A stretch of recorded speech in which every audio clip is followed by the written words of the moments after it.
A day after the release of the 2025 KCSE results, concerns continue to grow about the fate of students who scored D+ and below in the National Secondary School Education exams. For the third year in a row, nearly 400,000 students fell in this category, failing to qualify for degree or higher diploma courses after their KCSE exams. Brenda Wanga reports on the dilemma facing these students and what the future holds for them. In the quiet center of Kathonzweni, Machakos County, Victoria is living out her revised dreams. When she sat her KCSE in 2019, she was hopeful that she would qualify to join university and further her studies. When the results were announced, however, she felt her world crashing around her. I had a grade of D+. I chose to kusomea Kathonzweni Vocational Training Center, regardless of grade nilikuwa nayo. So nilidecide kwenda hapo to attain a skill. The 6-month course equipped her with skills that have given her a lifeline. Victoria is not alone. She is part of a staggering statistic.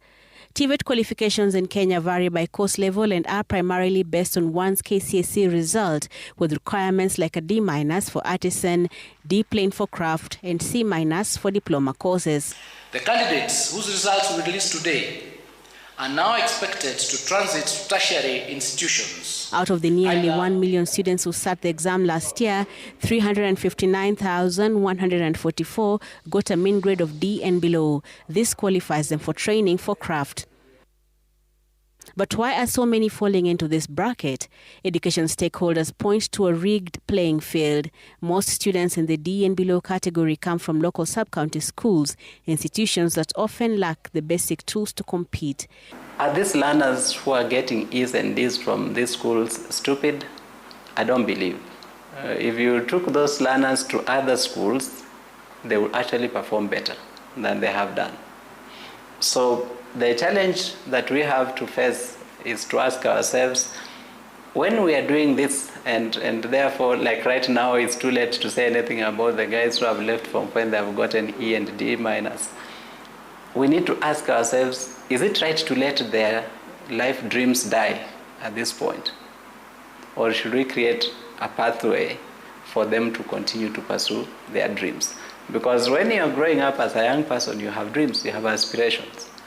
And you don't want to reach an exam, and that exam becomes the end of your dreams.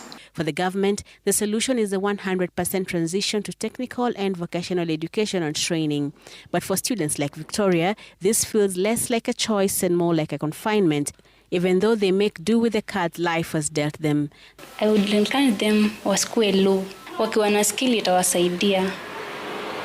Rather than staying home wakisema maybe or give up, they lose hope. They should not lose hope. The government insists that a grade is not a burial ground, but for the hundreds of thousands sitting at home with a D and below grades, the road to a professional dream remains blocked by a wall of policy and a lack of resources. Brenda Wanga, Citizen TV.